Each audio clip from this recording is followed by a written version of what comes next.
Brought to you in association with Grendel Press. This is Werewolf the Podcast, a serial killer drama.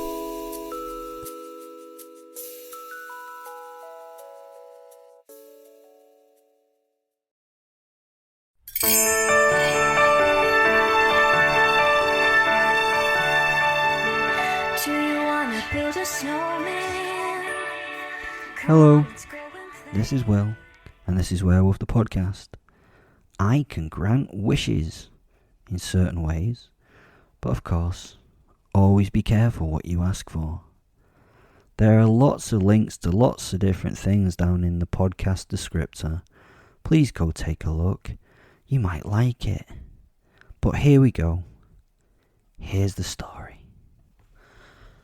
No stillness or silence in nature is comparable to this that is dusted with ice and sugar, this sugared landscape in the night time. There is stillness, not a breath of wind, and not a sign of life. I wander my way over the powder in a blissful state. As a wolf, this is my environment, my home, my true niche, and I can never get peace like this in any other part of the world. My feet are wide and evolved to compact the powder beneath them to stop me from sinking. My pelt, thick and warm against the cold. The only noises that come to my ears are those of this peaceful place and the sound the snow makes when crushed beneath me. As I walk, I notice the sound of a snoring hare as it rests in the night. If I did not have other tasks to contend with, I would be very interested in finding that snore. I focus on the other audible sound now, the hiss of the fresh dropping flakes as they start to fill the sky. The noise is the clash of each ice crystal as they fall and their tiny explosive impacts on the soft, dusty surface. The fallen snow is now deep and fresh, with no snowbanks or drifts, as the air is still. As I trot through this deep, cold dust, I am at the centre of a grey bubble created by the snowfall. My footfalls are audible as squeaks and creaks as the pressure from my body weight compresses and compacts those beautiful, unique crystalline structures, ruining them and destroying their individuality as they are damaged and destroyed simply by my passing. Even at this seemingly insignificant level, I delight in the destruction of this uniqueness, which brings me a great pleasure that others would probably find as vile. I find it somewhat delectable myself. I am slowly journeying in this Disney snow globe environment for tonight's non-Disney pleasure. I am on the way to the yellow glow in the distance that denotes the venue of this evening's artistry. There's a sweet little farmhouse in the distance, and that is my total focus. It is all I see at this moment, even with my super-powered senses. It is a small, warm, yellow offering of light. Comfort for most on this cold and wintry evening, discomfort for those within tonight, I'm afraid. As I trudge through the snow, the excitement builds in me as the individual windows become visible. The warmth and friendliness of the little home are what I seek now, to meet the little family that lives all alone there in this isolated bliss. I look forward to meeting Roger and his beautiful wife Helen and the two little ones, John and Angus. They will be my players on tonight's stage, although this show is for one night only and will be a great Shakespearean tragedy for some. I feel my own warmth developing as I get closer and closer to the building. I hear and smell the fear building the sheep in the barn. They start to get skittish as I get closer. They bleat in their distress, and that pleases me as the animals' discomfort builds at the sense of my presence. They sense me for what I truly am, The ultimate predator is somewhere out there in the night. The sheep do not interest me this evening, though. I am looking for pleasure, not only for prey. At last, I can see into the windows ahead. Most are heavily curtained against the cold of the night, but a large window shows me the entire little family as they sit around the table. They're sharing a meal and the stories of their day. Roger is a big man, maybe over 6 feet in height, maybe more, and broad across the shoulders. Perhaps he's in his 40s and balding. He was happy and clad in a woolen jumper, hand-knitted by someone who made it with more love than talent. This heartwarming scene is disgusting to me.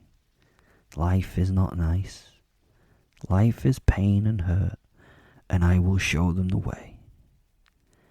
Helen has long brown hair and a smile that the Mona Lisa would have been proud to have. She is a beautiful woman, and she cooks around her boys as she dishes out food fresh from the oven onto their plates. Such a beautiful family, having such a wonderful night. The boys are arguing over the roast potatoes. The unfairness of their distribution seems to have become an issue for them, and the parents are smiling and laughing at the small war that the siblings pursue until Dad gives them one of his own potatoes from his own plate to mollify the issue. My revulsion at this beautiful family picture and my hunger are both building. I really could eat. I stand in the snow looking at this perfect scene of a perfect family life and look forward to joining the meal as their guest. Well, a guest is pushing it. Joining them for dinner was probably enough. It was now my time to feed. As I got closer to the house, I made my way around to the door, and at 100 yards from it, I started to run. I increased my pace until I crashed through the door and into the dining hall. The family had no time to react before I was on them. I had taken down all of them before they could get their phones and get help. The 2 children were torn to pieces by my left and right claws as I passed them on my way to Daddy dear. The poor boys had no chance to scream or shout out as their fairly shared potatoes were thrown all around me. As I continue over the table, I open my jaws and clash them together around Daddy's head, crushing it in one bite. The whole episode must have lasted a couple of seconds. The only person left is Mum. She stands frozen in the doorway between the kitchen and the dining room, her mouth opened, having dropped the pot she had in her hand, scattering the peas everywhere. I had met Mum, Helen, in the village over a week ago. She was grocery shopping and had stopped for her weekly treat of a vanilla latte at the new Starbucks that had popped up in the village at some point this year. I had passed her in the street that day and sniffed her arousal at my proximity. Her excitement excited me equally. I had stopped to watch her while looking at a local touristy crap selling shop. I was feigning interest in the badly painted Highland Coo pictures in the window and eyed her as she crossed the street and entered the coffee shop. She paused briefly at the door and accidentally made eye contact, to which I returned a wry smile. She entered the shop with a lingering look, and I slowly made my way across the road and walked into the shop behind her. Supreme confidence oozed from my every pore. She was waiting in line for her turn to get a coffee. I joined the queue behind her and waited for an opportunity to start a conversation. Taking some loose change from my pocket, I dropped a few coins on the ground and then began to reach for them to pick them up.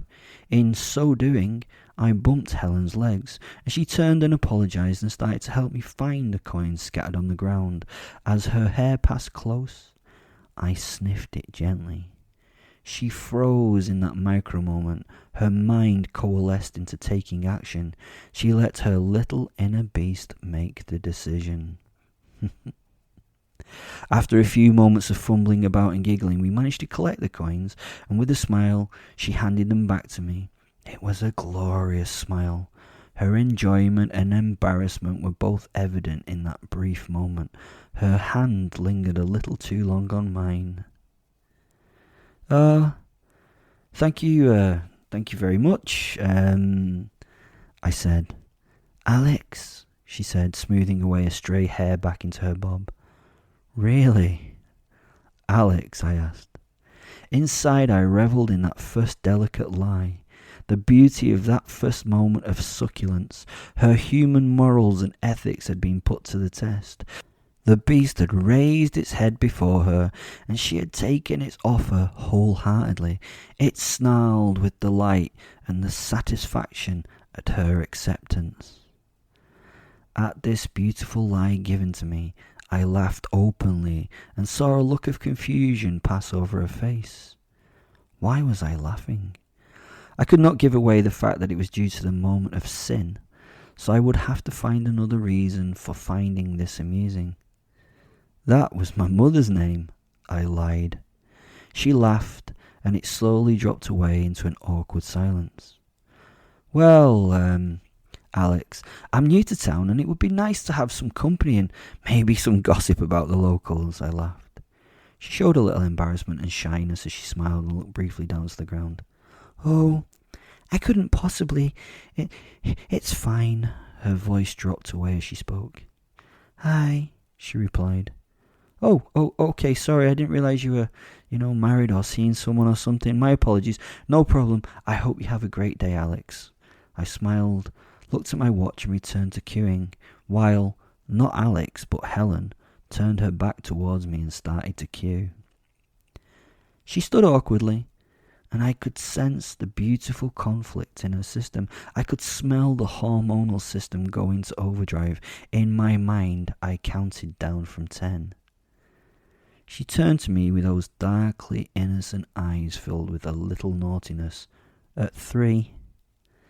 The beast was now evident in her. I could see its face flickering. She twiddled her wedding ring with her left hand around her finger and met my eyes. She smiled and did a little nervous shake of her head. Okay, I have about half an hour. I'm sure that'll be fine. What's your name? My name's Ben, I lied. Pleased to meet you, Alex. We started chatting as we made our way to the front of the queue. She ordered a vanilla latte and I ordered my flat white. We took our drinks to the nearest empty table. So, Alex, what do you do in this little town? I acted with polite interest in the fact that she helped run a farm in the hills, a farm that had been in her family for over 100 years. The first date was full of laughs, giggles, and tactical body language. We sat at the table and looked into each other's eyes across the coffees. My body language was sprinkled with no meaning. It meant nothing. I sat across from her, signifying my interest by leaning in and bringing my shoulders into parallel with hers. I would then tantalize her by taking my interest away by leaning back and turning my shoulders away from her. This meant that the mixture of signals kept her interested without frightening her or overdoing it. I enjoyed the pretense of smiling and laughing at hearing the village's gossip. She pointed out the key characters of the place and either made up the stories that she gave, or this was actually a fascinating place. We were getting on well. Stage 2 of rapport had been established. I needed the next moment to guarantee the next date. Then came that special moment. She reached out for the sugar. Not that a vanilla latte did not have enough. I noticed the movement of her hand, and I made my move to pass her the required crystalline goodness. Our hands touched as we both reached out. There was a momentary spark as that initial physical contact happened. That was the deal sealed now. Now it was a gentle uphill trot to owning her soul. She looked at her watch and sighed. I have to go, Ben. I need to go back to work. No problem, I replied.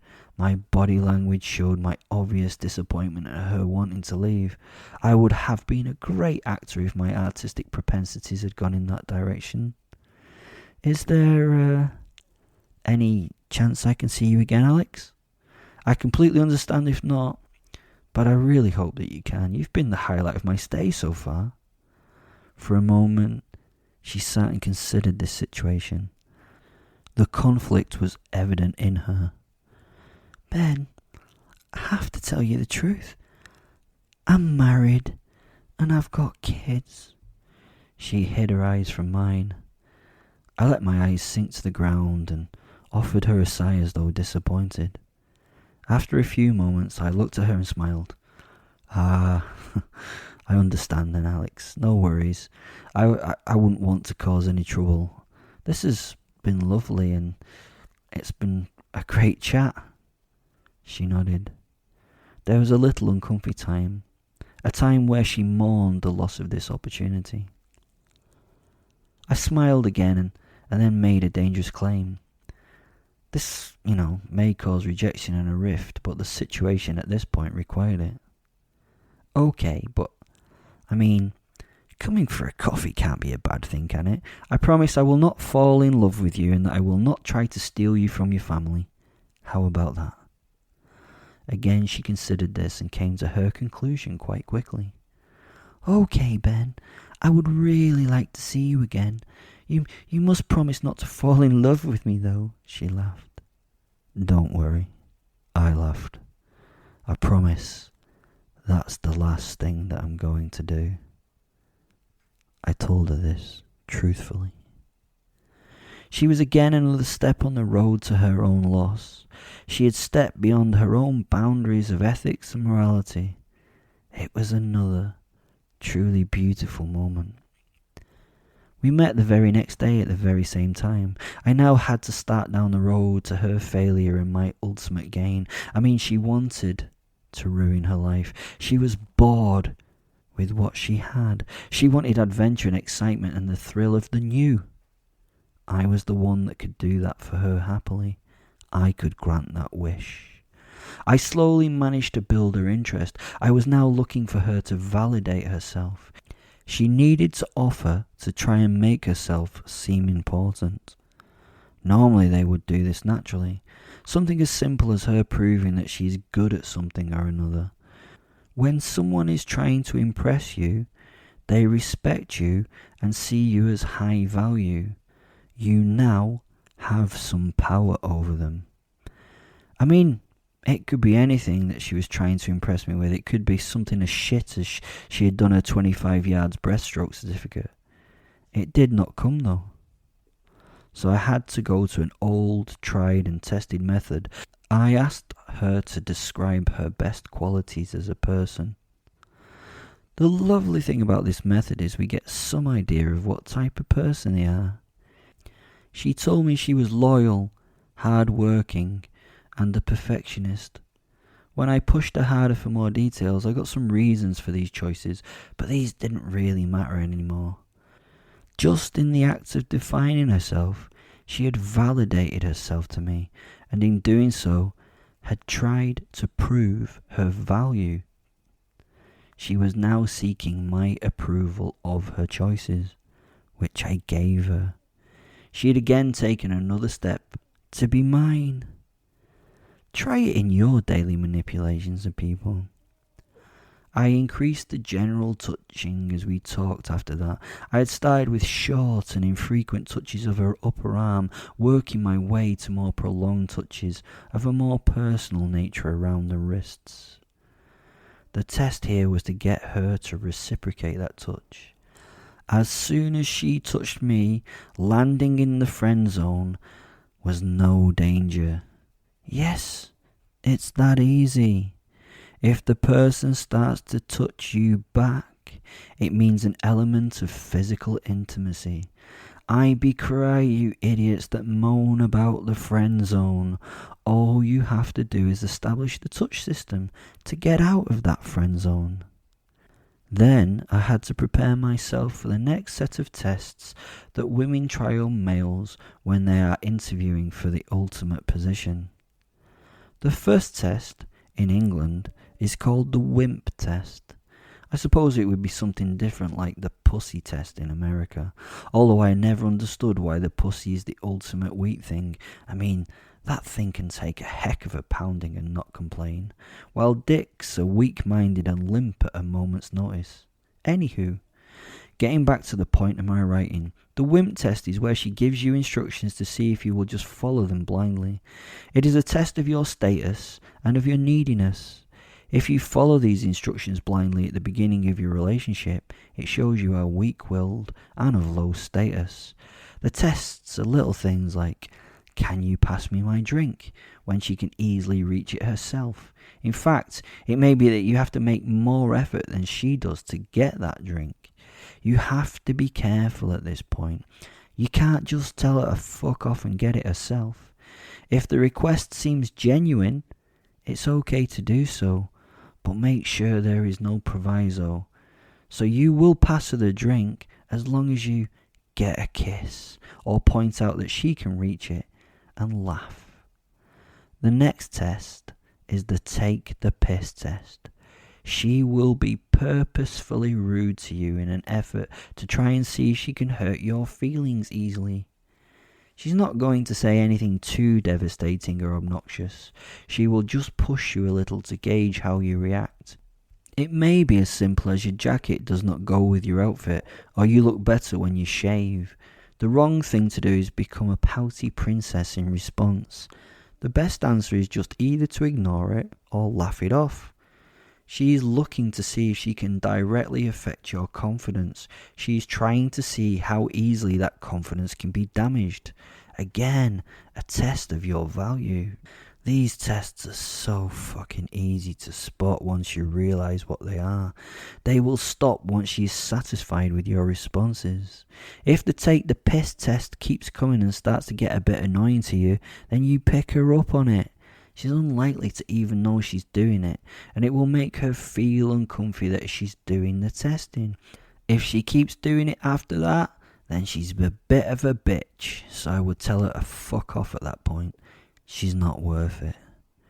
We met each day for coffee and a chat for the next few days. The conversation was about forming attachment, and we soon went from a state of early bantering to deep rapport. I used my favourite techniques. God, she was pathetic. I mean, she sat there and told me about life on the moor with the kids. How it was the same day every day she spent with her boring husband, who spent more attention on his sheep than on her and the kids. Let us just say that her satisfaction was not guaranteed. I teased her and led her into the world of nonsense that I pretended was my life. She ate it up. A lawyer, taking a break in the Great Highlands of Scotland, and all that shit. Eventually, I got her back to my hotel. I could not stand any more of that awful Starbucks coffee, and gave her what she really needed. She needed some adventure in her life. She needed some time spent on her, and she needed some good sex. It was all going so well. She had never been with another man but hers, but she leapt in with both hands. 4 hours of sex, and she was up and down for anything. I mean, anything. In fact, she took the lead with some of the filth, and I was surprised. She'd obviously been watching a lot of porn. A lot of porn. The problem was, after she came, she played the crying game. The guilt, the hurt, the pain came pouring out of her. How she was an awful person for cheating on her family. It was so fucking annoying. I got so bored with her, but tried to play the lovely person card. I managed to get her bundled up and out of the door and back in the car and fucked her off. It had been fun, but now it would be more fun. It was the end of her fun. If she was as miserable as she seemed, I would be doing her a huge favour by ending that misery. I would be answering her wish. She obviously did not have the guts to do anything about her excuse for a life, so I was here this winter night to help her out. So here I was, in her home. There was a werewolf in the middle of the dining room. Her kids and husband died before the peas hit the floor. She raised her hands to her mouth and screamed a wail that would set the edge to her blade. She collapsed to the floor as internally she lost the ability to stand, and she slumped against the wall, covering her head and eyes as I turned my body towards hers. I stood in silence as she stopped breathing for a moment, while her body tried to react to what had just happened. Before I did anything else, I waited for her to remove her hands from her eyes. I wanted her to see the next few moments as the wolf became the man. I changed before her as she watched. She sat in stunned silence as she saw the change, and then the look of recognition at who I was. I crouched down to the woman on the floor and reached out for her with my hand. She still did not speak or move. She just sat and stared. I stood before her naked and smiling. "Hey, Alex, how are you doing? I listened to you the other day and thought I would rescue you like the princess that you are. See, you are now free. No more man, no more kids. You're free." She looked away from me for the first time at the destruction of the room. The kids were, well, in bits, to be honest.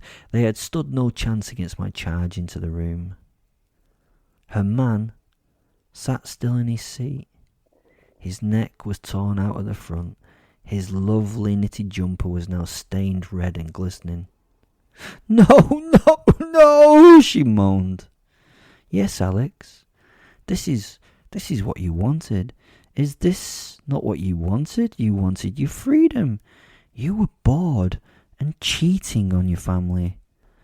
I have done you a favour by not making you have to make that choice. But remember, always be careful about what you wish for, 'cause you might just get it." I leaned forward and kissed her on the forehead as I changed back to my wolf in front of her. I gave her one last look. I had destroyed her soul. It had been her choice. It was what she told me she wanted. Unless, of course, Helen was a liar. I often wondered what happened to her after this night. I hope she moved to Ibiza and lived the crazy life which she wished for. Probably not, though. I turned, went to the door, and disappeared once more into that snowy night. A little more art had been created in my life. That's the end of the episode. As I say, be careful what you wish for. You might just get it. Thanks for listening. Love you. Bye.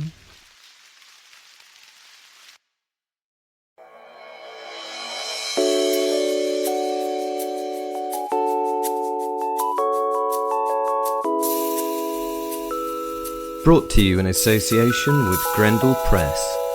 This is Werewolf the Podcast, a serial killer drama.